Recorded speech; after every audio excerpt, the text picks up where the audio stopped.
Welcome back, everybody. We are going to have Nidhi presenting now. I actually got a couple of questions privately in the chat after the end of the previous talk, and they're about, and one is also public, and then I had a couple more private about what is economics. I would like to just clarify this point, if you allow me, Nidhi. Economics is the science of decision making. So I usually ask this question to my students when we start economics classes or when we start microeconomics, the very first class of undergrad. And so there are economists that sometimes don't even use monetary values in their life. You might have heard of game theory, for example. Economics is the science of decision making, so deciding what decisions to make.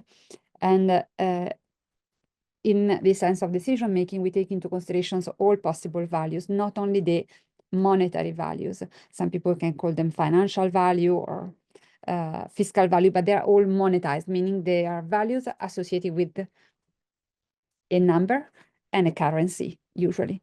So we can express a value in dollars, you can express it in euros, in your local currency. But this doesn't mean that that decision should be made only on monetizable values.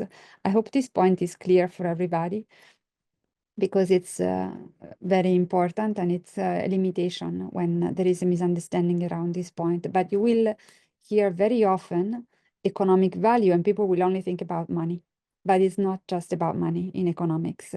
Maybe if I had to consider this my legacy for this winter school, I hope you go away with this knowledge that just because there is no price on it, it doesn't mean it doesn't have a value, even for economists. Okay. And thank you for the additional comments in the chat. I would like not to delay it further because we have Nidhi's talk, and I'm gonna leave the floor to Nidhi. You have already met Nidhi on Tuesday, and without further ado, Nidhi, the floor is yours. Thank you, Martha, and hello, everyone. Nice to see you all again, and I hope you have enjoyed the first few hours of the class that day and today. We are going to maybe proceed with some more ideas, concepts, and how these documents that are discussed in academia or international spaces like the United Nations then translate into action. So documentation to action, and I will give you some examples of modalities through which such happens. I also like the point that Martha has reemphasized on economic and financial values, if I may call so. And last year when we met in Vienna, we had in the room some people from insurance, and when I was having a bilateral chat, and this is an anecdote before I get to my slides and get into a technical mindset, that I ended up talking to an insurance expert, and he said that we put economic value and financial value to each project. And finally, we consider financial value. So Marta, for you to explain somewhere down the lane. Yeah, it was a very enlightening week in Vienna, and we were struggling with this aspect.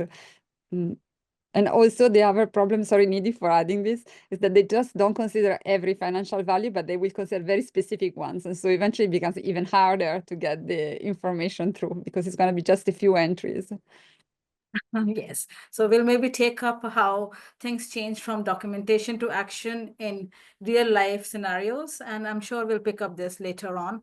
But let's start with unlocking sustainable solutions. You know, this is the very keyword of our winter school. And we have been trying to unpack it right from our first cohort, not just sharing insights, but also receiving insights from our students who might have worked somewhere in their past life or might be trying to perceive what all these terms mean by reading, hearing, or learning. So, well, I won't go into my details, but I'll at least go into saying a line or two about United Nations University-CRIS. We are comparative regional integration studies. So different UN regions, they take note of what decisions are made at the UN level, being as a member state, they take those knowledge fragments back to their national jurisdiction. They try to apply it in their national policies. So we try to monitor all of that for different UN regions. So our focus is governance. I am the lead scientist there on environmental governance, and I'm the head of the nature, climate, and health cluster. So all that the UN regions are doing in this domain in terms of governance. I also like to again welcome you from PEDRR. From PEDRR, I think PEDRR has given us a platform not to just connect with regional experts like Marta and organize this capacity building exercise, but also to bring together stakeholders who can collectively unpack what terms like eco-DRR means, how national and subnational agencies or stakeholders are trying to interpret this and trying to align this into their own policies, agendas, programs. While some are far ahead, for example, in the European Union, we have a nature restoration law, we have a national strategy of NbS for some member states, many countries in Africa and in Asia, perhaps also in Latin America, is also kind of trying to put their act together. They're trying to still understand how to plug nature-based solutions, EBA, eco-DRR into their respective jurisdictions.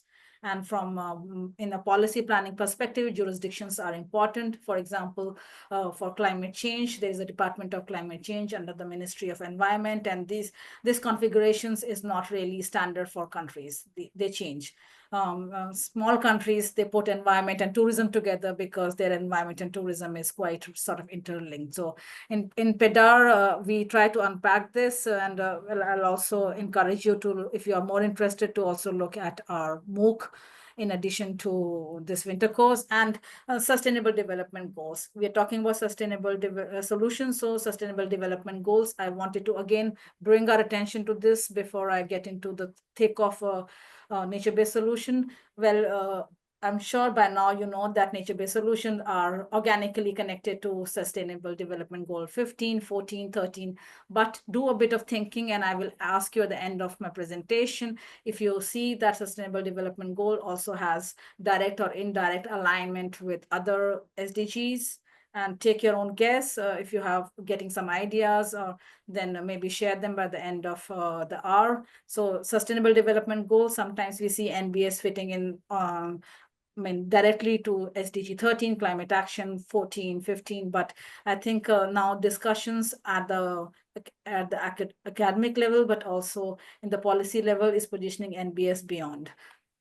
And I'll tell you beyond her. But let's do a bit of time travel. The NbS solution, the NbS concept is resting or anchoring also on the report, Millennium Ecosystem Report, and this was launched in 2005. Perhaps some of you were too young or not, just born, but this was a very start that national jurisdictions started using the term ecosystem services, not just looking at it from a resource perspective, just use the resource, but also the larger benefits of environmental regulation, cultural services. Well, for us as ecological scientists, this is a milestone year, because this was the year that ecosystem services was getting factored or integrated into national policies, while this documentation was a global assessment report.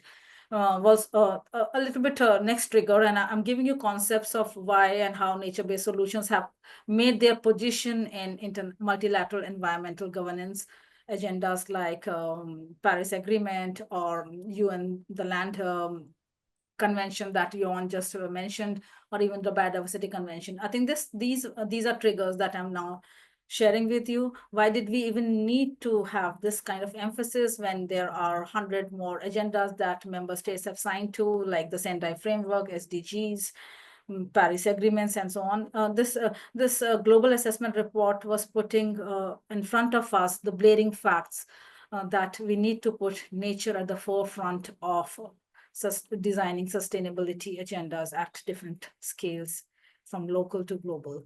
Take one stat out of this 500-page report. I'm just giving you one page. Only less than 1% of total land is used for mining around the world. but the industry has significant negative impact on biodiversity and human health. So could we look at the private sector also, put them on board as active agencies and actors to co-create solutions? And NbS has provided us that, I would say, segue, and I will tell you how. And this is the conceptual framework. Your takeaway, and you can read it in detail, is that why nature-based solution also got traction, because the emphasis of this large-scale global assessment report that again put ecosystem and biodiversity at the forefront of sustainability is the term good quality of life. And it has different meanings in different thematic concepts. For an economist, it would also mean quantifying or qualifying certain criterias. But for ecologists, it may mean something. For policymakers, they also have their set of indicators through which they do good quality of life measuring for their jurisdictions, national to global. But however, the good quality of life was very important in this report per se to negotiate at the high level political forums of the UN with the member states on that we really can't work in silos. We need to have on board people who can quantify us or have sort of future options, again, what UN also said, so I won't repeat that. However, it's not always easy to convince policymakers, and this is where I'm taking your attention from science or knowledge production, could be thematically from any domain or subdomain of research, and then translating it for a messaging to policymakers. And for that, we use a number of leveraging points or levers. And this again is equally important if we have to market nature-based solutions to policymakers. And you will learn from different experts throughout the course of this winter school on how this is possible. I will give you at least one or two examples.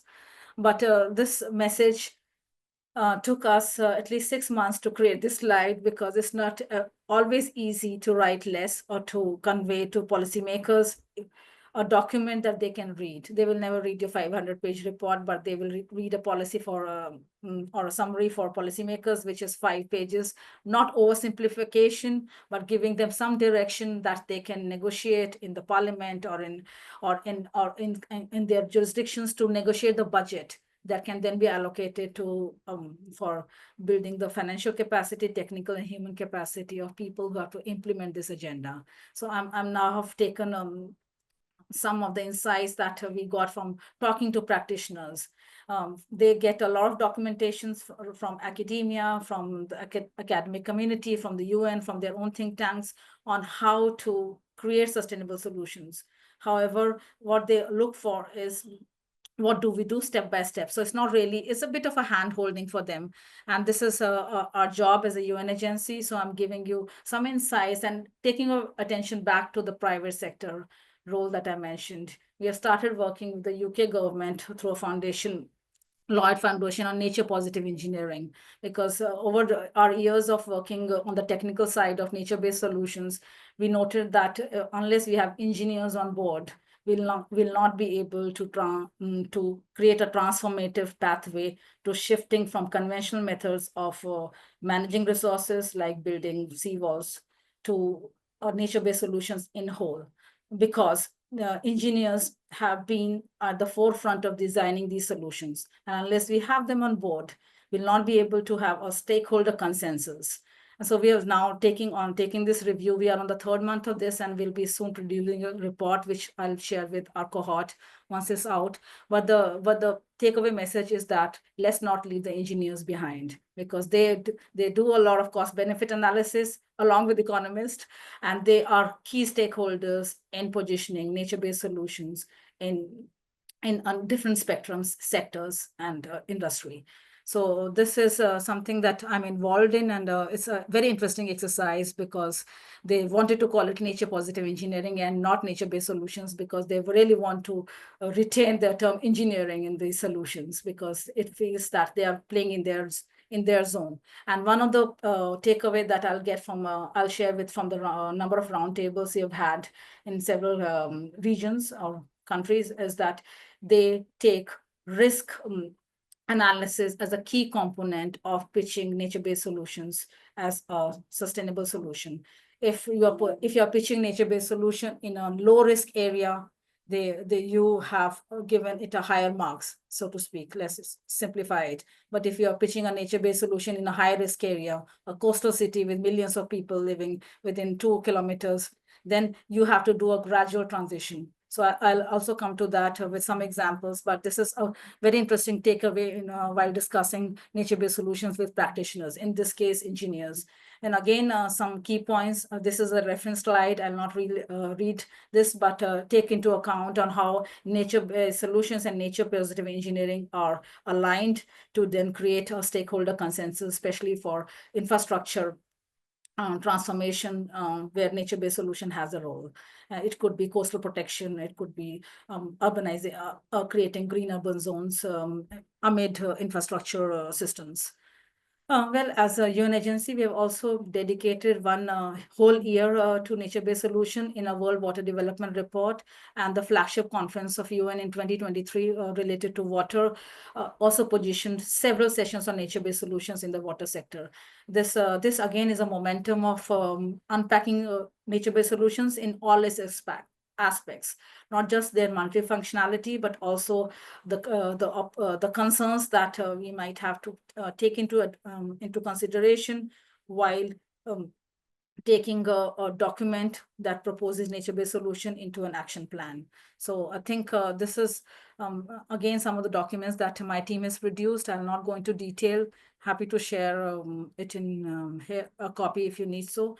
However, and this is a conclusion of part 1 of my presentation on conceptual and positioning of nature-based solution.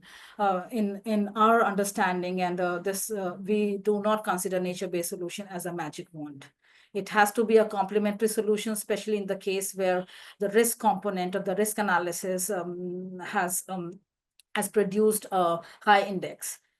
Again, as I mentioned, is in a highly populated coastal area. You cannot immediately transfer because the government and the policymaker will not take the liability. And as you know, that nature-based solution cycles may not necessarily align with political cycles, which are more or less 4 to 5 years in many countries. After 5 years, there's an election, and then the liability of signing the documents or taking the liability of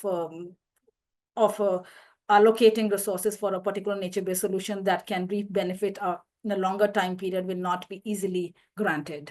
So again, there are practical limitations. However, let's understand the trade-offs. We know that there are multidimensional benefits. Some was mentioned by the previous speaker. The ecosystem climate resilience part is also playing in tandem. Is getting linked and plugged into several resilience discourses: climate resilience, energy resilience, ecosystem resilience. Offering cost-benefit environmental management strategy, we still have to do a bit of discourse on that. I mean, there are 2 schools of thought. One is a general understanding that's a cost-effective solution.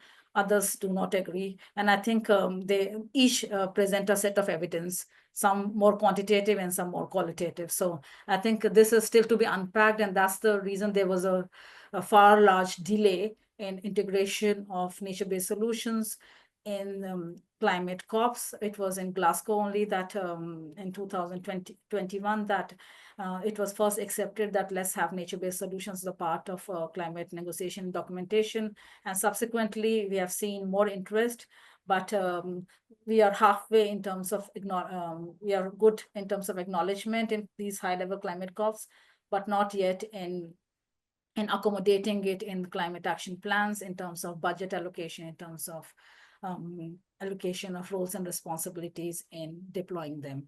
There are, again, it will not and cannot perhaps replace all traditional engineering solutions.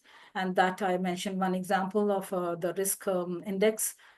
However, if we keep pitching on the strategic advantages from different Rio conventions, again, the land, the climate, and the biodiversity, we may be able to see a better potential option for nature-based solutions to become normative in urban planning or in natural resource management planning. One such thing that my team is researching is then kind of looking at how countries are outlining their circular economy plans, because circular economy, again, is an advanced pathway where multiple stakeholders are involved, especially the engineering and the private sector stakeholders. So through the circular economy pathway, we can again reposition nature-based solutions in public-private partnerships, for example. So again, looking for alternative pathways through which nature-based solutions can find their way from documentation to action.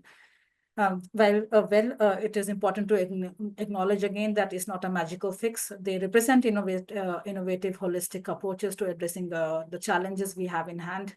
However, in terms of design and local context, and again, this was mentioned by UN, also in terms of social-cultural sensitivities like indigenous communities, we need to have a co-creation exercise. It cannot be deployed by force in the sense that, well, this is now a solution now, especially for indigenous communities where land and resources mean more than just a resource, but a part of their culture and identity. This becomes even more important and pertinent that it's a co-creation exercise. So again, let's for now understand it, and that's in most of our documentation, the UN, we are trying to keep it alive, keep the discourse alive by positioning them as a complementary solution. Slowly and gradually might become normative, but for now they are complementary solutions. And one other trigger, which is now part 2, and I will take a couple of minutes to unpack that, is the emerging pathway of building resilience, where UN Decade on Ecosystem Restoration is a 10-year pledge to again trigger and push the agendas that link to nature-based solutions, sustainable solutions.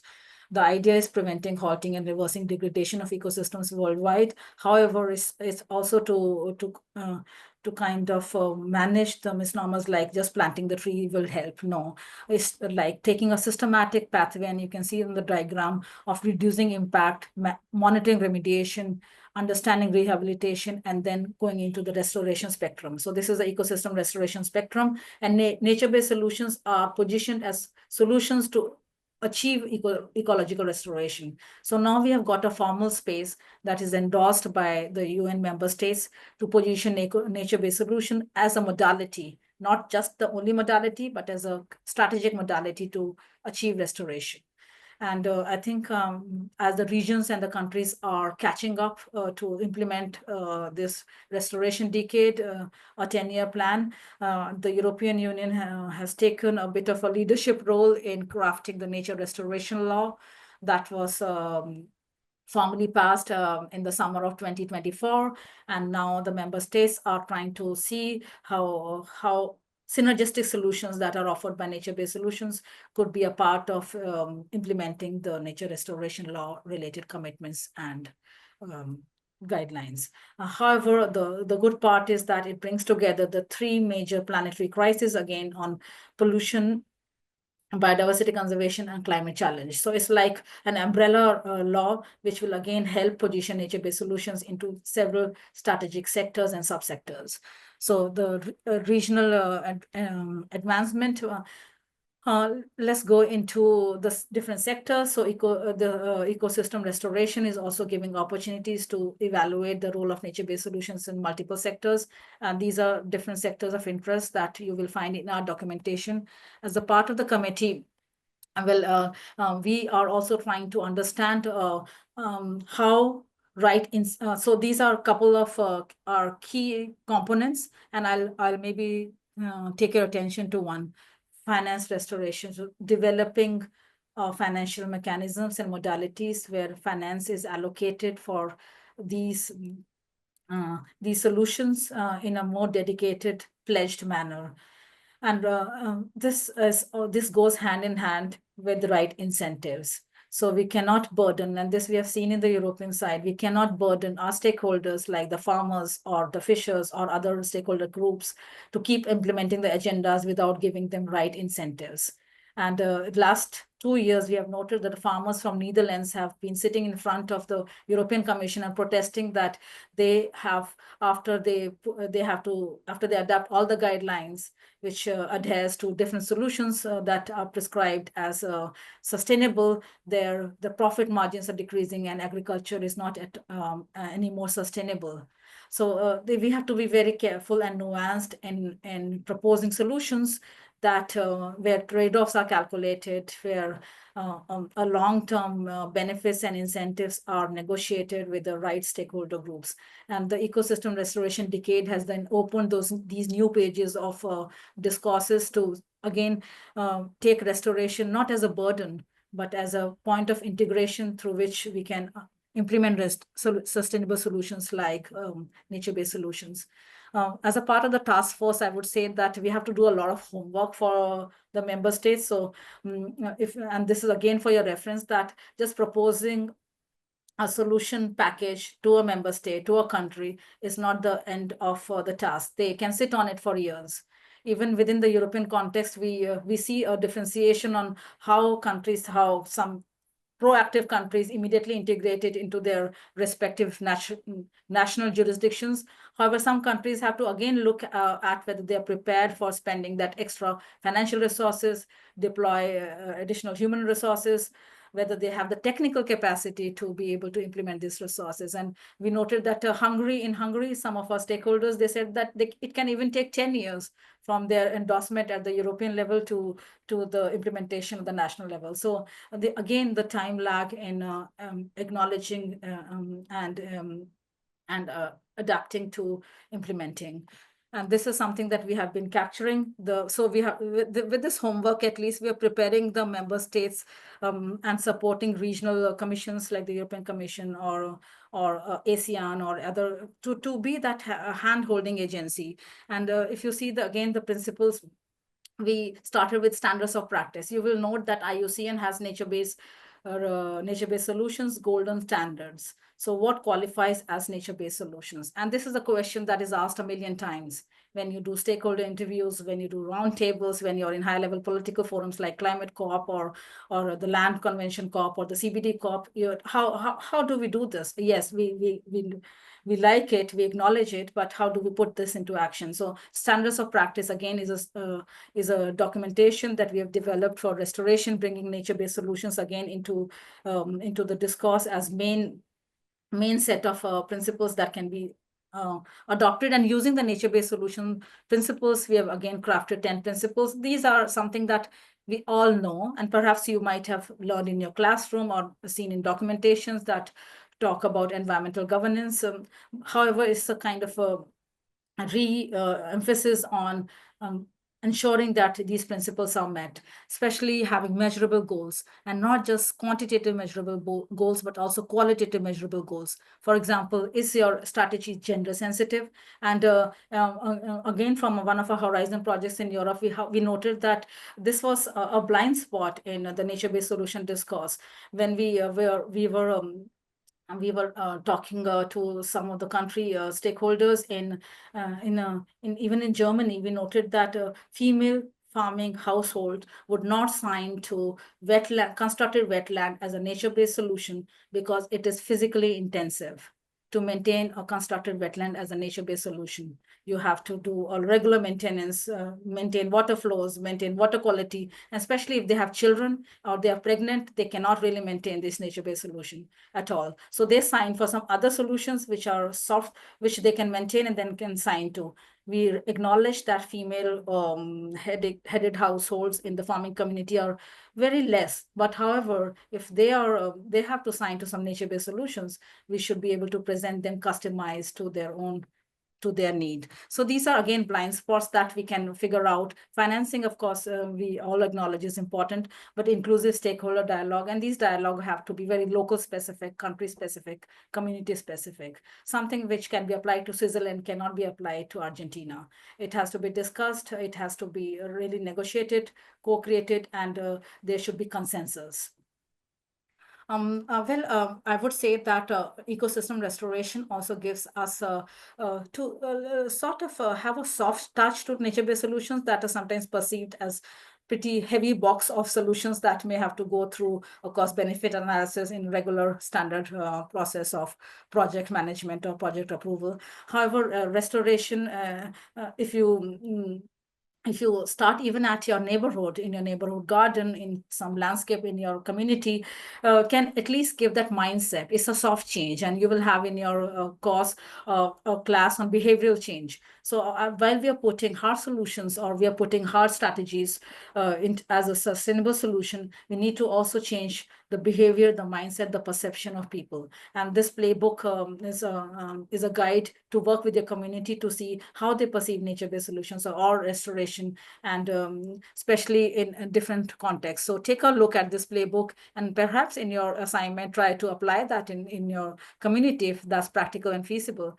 And there are, again, so many initiatives. It's not that restoration or nature-based solution is a new term. Some countries, some communities have been doing that for several decades. And at least we have been able to identify 50 initiatives from around the world in our UNEP program, the supporting the restoration, I would say, catalog of case studies. So take a look, and you might get some inspiration on how communities are applying nature-based solutions, what challenges they are facing, how they are combating those challenges, and how they're keeping and sustaining these nature-based solutions for decades. And again, for the community, we start with very simple questions. So again, question yourself, but also when you work with your community, question them with very simple. Don't dump technical jargon on them. Start in a very soft approach on how they perceive things, what do they feel about it, have they heard about these things. So I think one thing, again, re-emphasis on trying to customize the technical knowledge that we produce on nature-based solution over years of research that for community uptake and community digestion.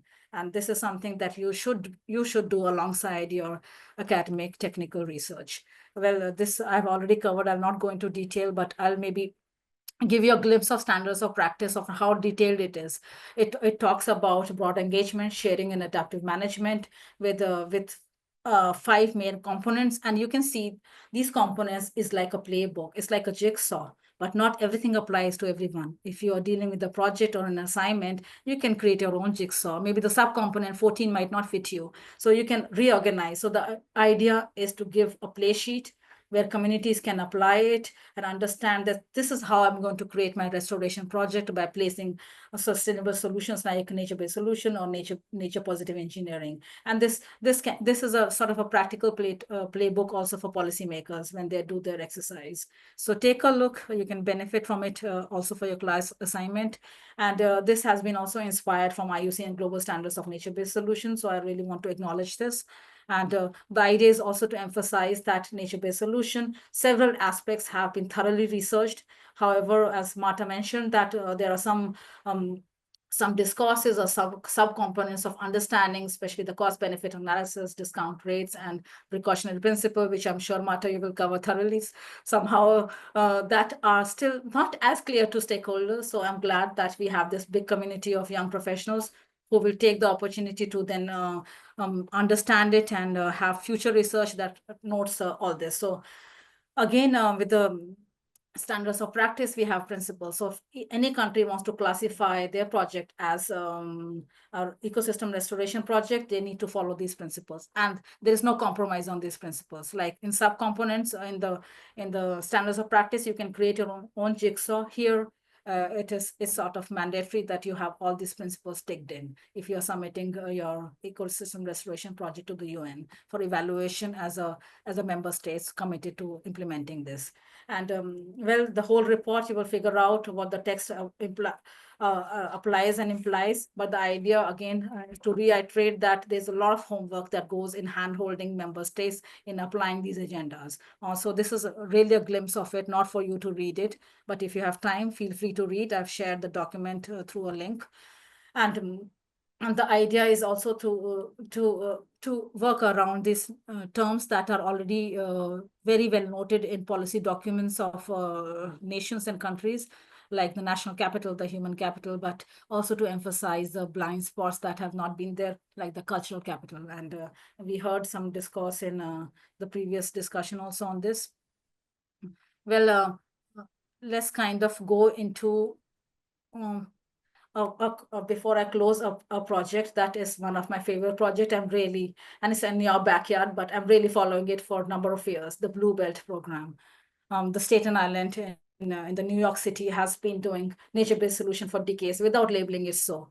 And one of my PhD scholars has been sort of unpacking it with the city managers they have been kind of maintaining this landscape-based approach to reducing urban flooding and improving the health of local waterways.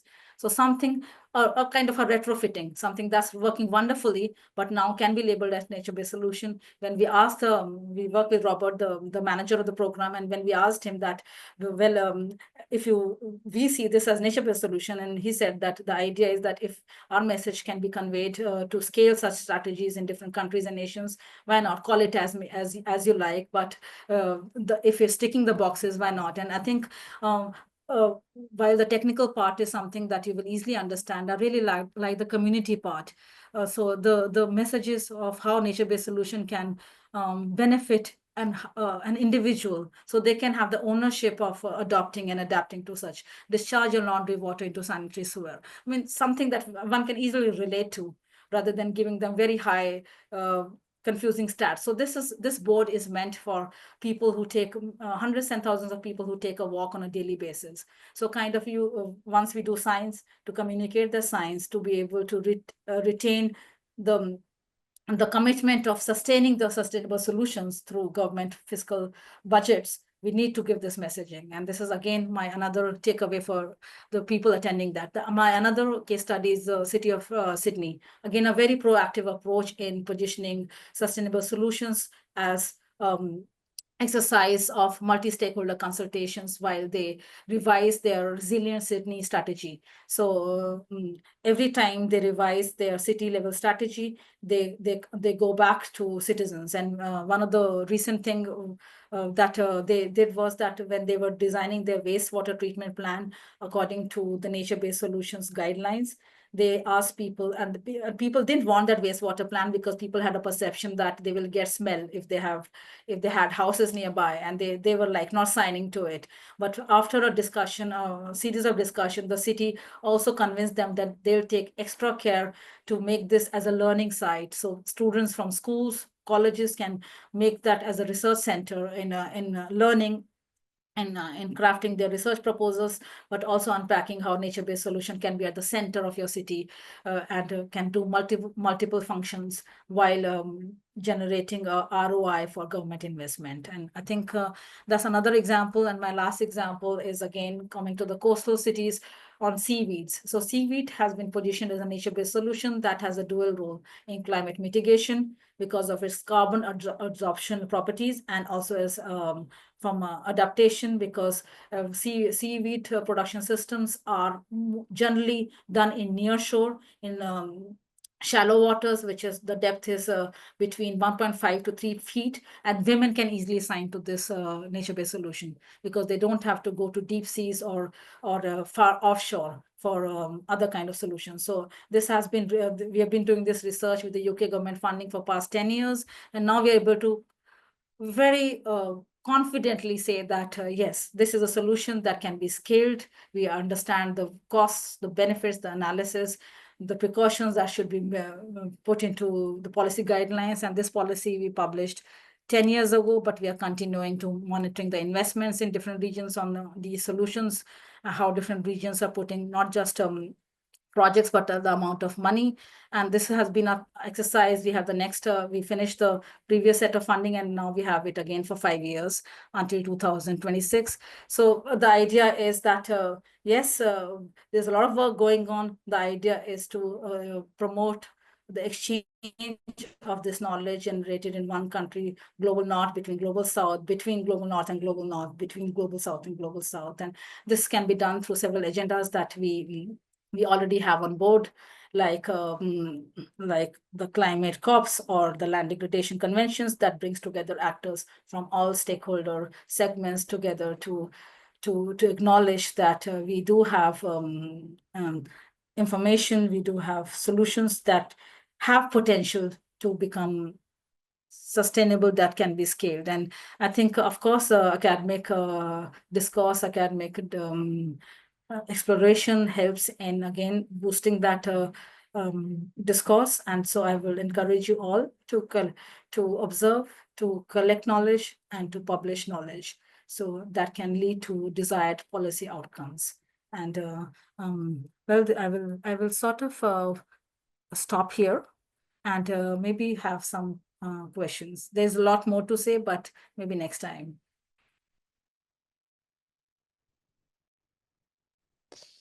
I just wanted to emphasize that the lead author of this paper is going to be one of our speakers in the last session, and that I think it's going to be an interesting discussion. There are a few questions in the chat, Nidhi, if you want to give a look, if you want to manage it yourself, as you prefer. Otherwise, I can read them for you.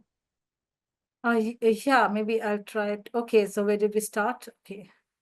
Some are difficult to catch because they were developed as you were talking. Do you want an issue with McMaster? Yeah, Okay, that's the so first one. maybe I think let's make it interactive. So if people are not very shy, maybe they can open their audio and speak up their question. And But we would if possible, to raise raise your the hand. hand so we can follow. Yeah, Maybe I'll try to read one or two in the meanwhile. yeah. If you have questions, feel free to raise your hand through Zoom, and then Nidhi is going to start answering questions Okay, from maybe the chat. I'll talk the point from Paul's because I see it first. And yes, there has been a critique on nature-based solution because I think yes, there has been it has been number of years that we have the academic space of nature-based solution is very rich first. But however, from documentation to action, there have been very less success stories, and if they're not captured properly to make an impact or to sort of influence other stakeholders in other states and countries. So one second thing is that you will say that nature-based solution is not always cost effective. They may be, they may not be. So that trade-off should be carefully understood for each project in each context. So there is no general blueprint that nature-based solution will always present a cost-effective strategy. And as I told you, that has been a critique, but initially because when nature-based solution was positioned in as a concept, it was all maybe positioned as something that is a cost-effective measure, or maybe generally a cost-effective measure. Maybe it was also a terminology challenge. And second, the time scale. So if you're trying to regrow a mangrove forest, you would need 20 years for it to deliver the desired services in terms of its nature or ecosystem services. However, if you, again, as I was telling you, that the political cycles are 5 years, unless you have key priority goals for that a country wants to retain, irrespective of the change in the political cycles, then these solutions have a long life, because then there are these key priority programs that each country can then maybe develop coastal strategies by using mangroves. The third point, and there could be many other points, but the third point is that we need to be is multi-jurisdictional. So if you put nature-based solutions into the climate resilience discourse, you need to lobby with the climate Ministry of Climate Science, or maybe Ministry of climate related stakeholders. However, if you are putting nature-based solution as a solution for maybe forest or water, then you have to lobby with the water ministry and the environment ministry. So it's multi-jurisdictional.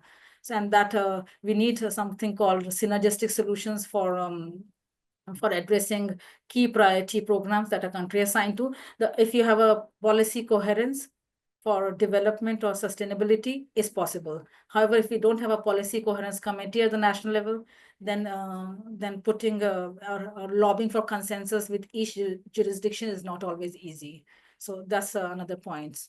And maybe is there any hand in the meantime, or I might have to roll up the chat and see more.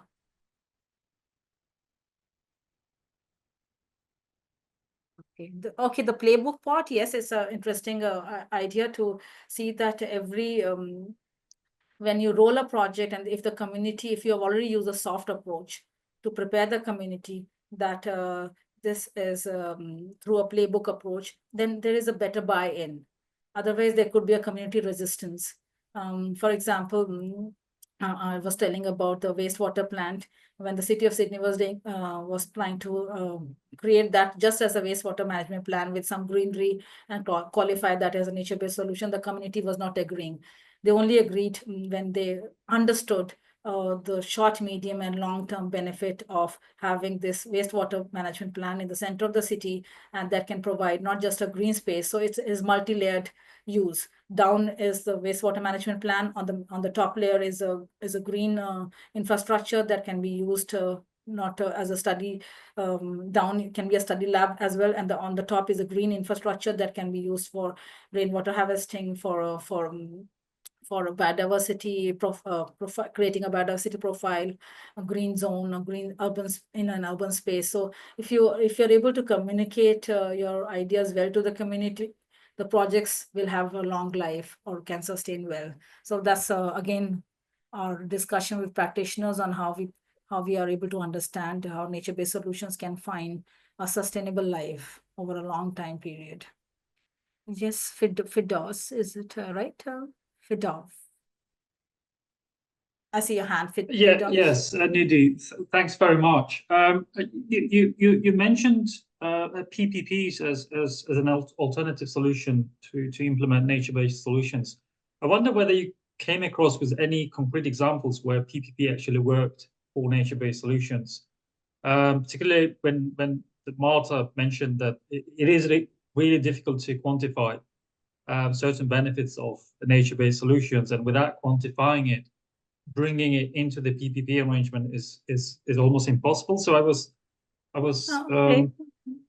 Yeah, thank you. Point again, and I would say that again, because of the lack of evidence, these partnerships are short-term and observational. I can talk about the city of Mumbai. The city of Mumbai was long planning to restore its mangrove cover because of the erosion and the loss of land space, which amounts to millions of dollars. Each square mile in Mumbai is super expensive. So this was a win-win solution where the public sector authorities restoring the coastal zone wanted to put mangrove ecosystems as a part of the solution. And the private sector actors wanted to have some role in that as through their corporate social responsibility, because they can claim tax benefits. So one. The second is that this space can be used again for expanding, I would say, private sector enterprises again, with the construction law of using, if you recover the land, you can still use 30% of the land under a kind of some kind of a special status, special economic zone status. If it was originally the part of it, it was inundated and lost, recovered, you can still recover, use a part of it. So these are practical benefits for the private sector to get involved. And I think over time, if we are able to roll these success stories and practical examples, there will be a larger momentum of working together. Thank you, absolutely. Yeah, well, you cannot quantify the benefits of mangroves, but you can quantify the tax incentives and which you can engage private these sector. Are proxy indicators, but yes, there's solutions in the fiscal scale of the state and the provinces, and yeah. Right. Thanks so much.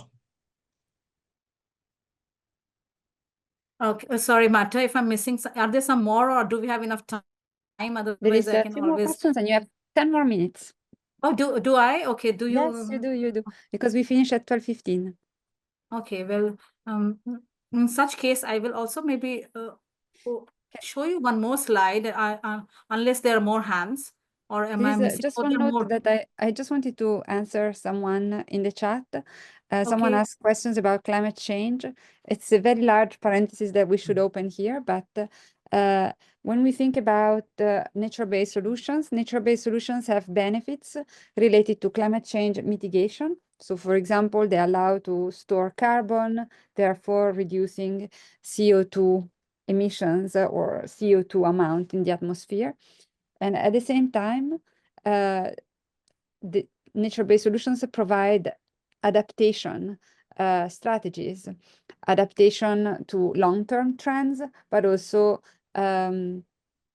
adaptation to extreme events in terms of reducing the risk of disaster, for example.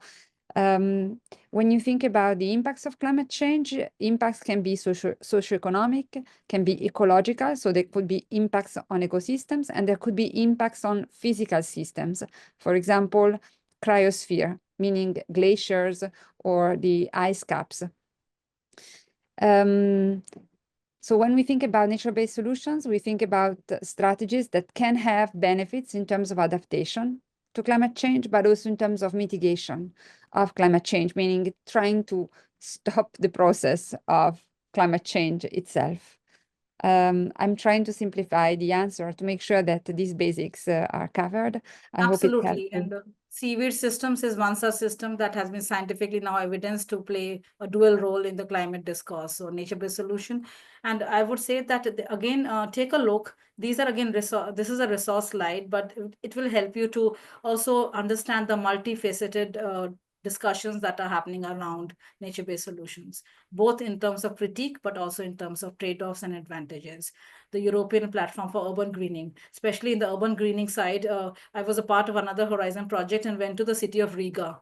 And this is, again, an Eastern European city where when the mayor agreed and signed to a budget for applying nature-based solutions.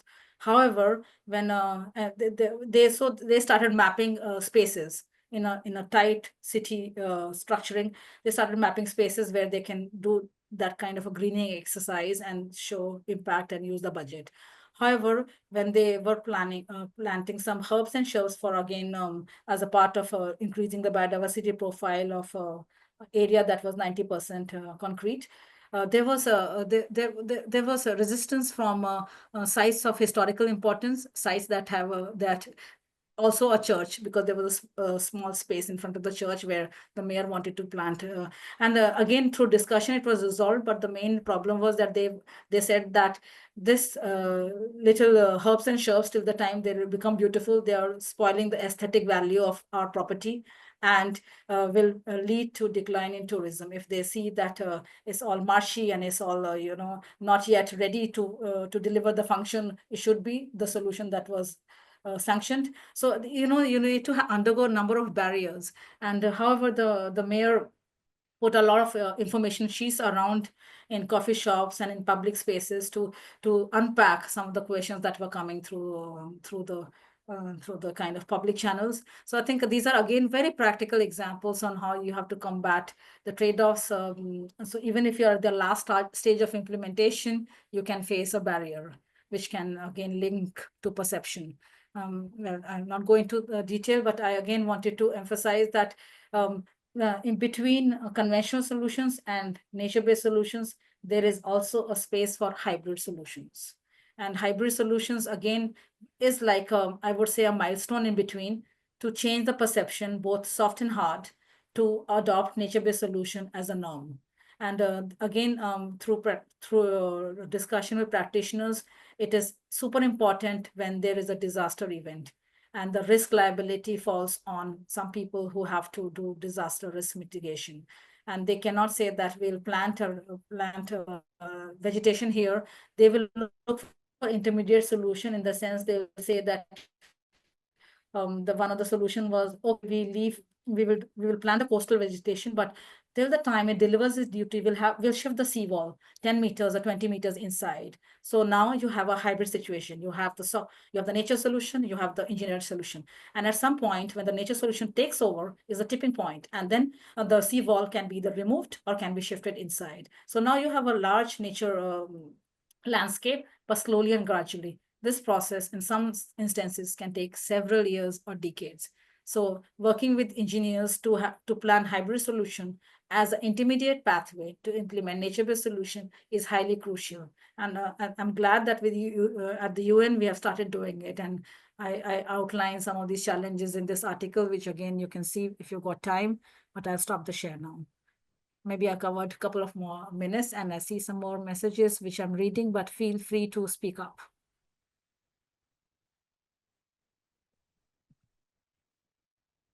Well, unless nobody wants to ask anything, I'll ask you another question. So I showed you Sustainable Development Goals, beautiful, nice chart, so many colors, so many goals and targets. well, someone, I will put someone in the spotlight, or I will come to you, Ankita. Think another 1 minute on how do you see nature-based solutions contributing to other SDGs? Yes, Ankita. I saw some hand, but disappeared. Yes. Hello, Nidhi. Thank you for your presentation. I have a very question from you. Do you think is there any international liability on countries to implement nature-based solutions like a Paris Agreement? And if it is not there, then do you think that it should be softly forced on countries? Like they should be pushed towards it? In UN, we use a language called nudge. So we can nudge, and we have been doing that in the climate COPs. For the last COPs that I've been attending since the COP in Poland, and I missed few, but again, we picked up the nature-based solution discourse in Glasgow. Now, in Sharm el-Sheikh, we saw it at least in 3 or 4 articles of the documentation. That was the final documentation of the COP. In Dubai, we had, I think, we had n number of sessions on nature-based solutions. So it was in Dubai that we really acknowledged that nature-based solution can be a pathway or a potential pathway to mitigate climate crisis, both from the mitigation pathway, but also the adaptation pathway. And from Dubai, when we met in Baku not too long ago, it was, I think it's again was re-emphasized. However, the focus was on finance. Though it was emphasized and acknowledged that we give space to nature-based solution as a climate action strategy. However, in the loss and damage fund, in the adaptation fund, we need to be very clear of who gets what and who gets what and how, in the sense, how will they show impact to get that chunk of money. Most of the countries have clearly identified nature-based solution as holding potential. However, they also want to see that formal pledges like the Climate Fund or L&D, Loss and Damage Fund, also are able to channel funding pledges through these big pot of funds. So the need of money is also pertinent, at least for some countries more than others. So I will just quickly comment that in India, I'm seeing a lot of push towards nature-based solutions recently. So I was wondering, where is this push coming from? Could it be vested interest of some organizations because it will be funded through grants and you don't have to develop a business model around it? Well, I wouldn't say so. I think nature-based solution committees are being acknowledged and being organized by member states of the UN through, again, multiple jurisdictions for the 3 Rio conventions for sure, through the CBD, because nature-based solution has a very distinct I can mention in those documents. So the CBD related jurisdiction that will be Department of Biodiversity in India and the Ministry of Environment and Forest.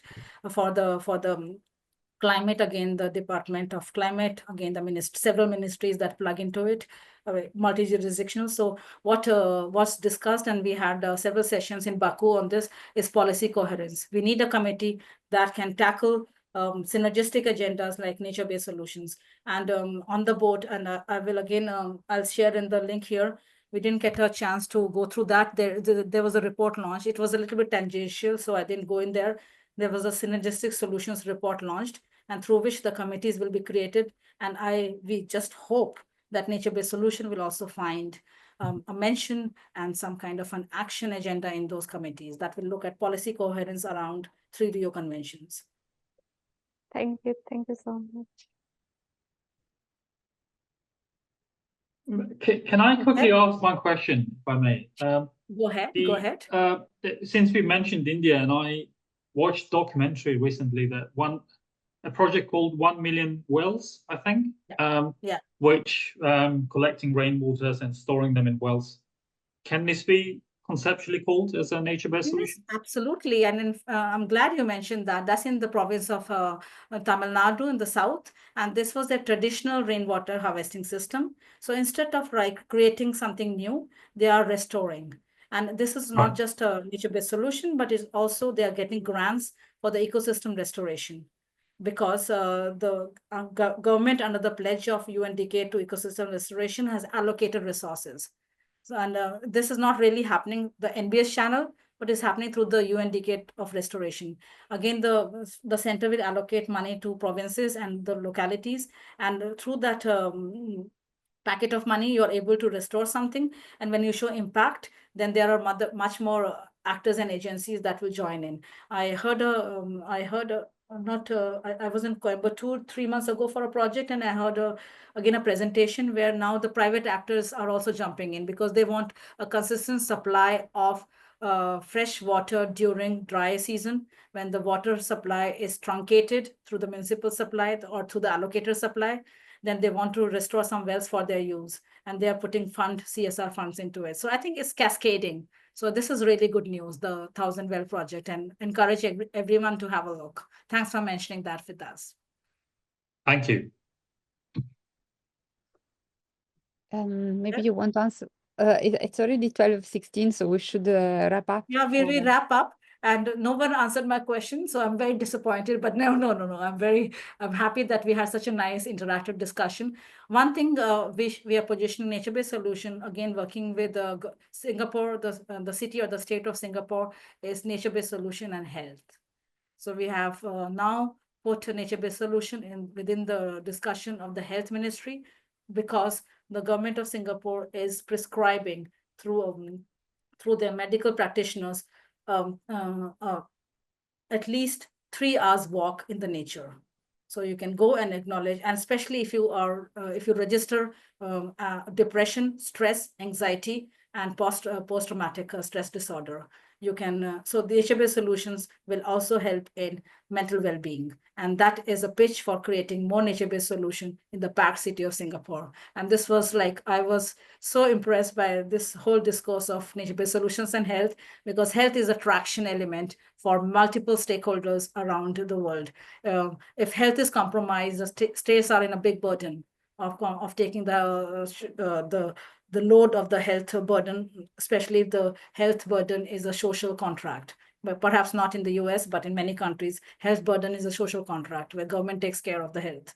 So they really like this nexus between nature-based solution and health. More on this later. Well, thanks everyone for listening to me, and have a rest, have a good learning and good digestion of what you learned today.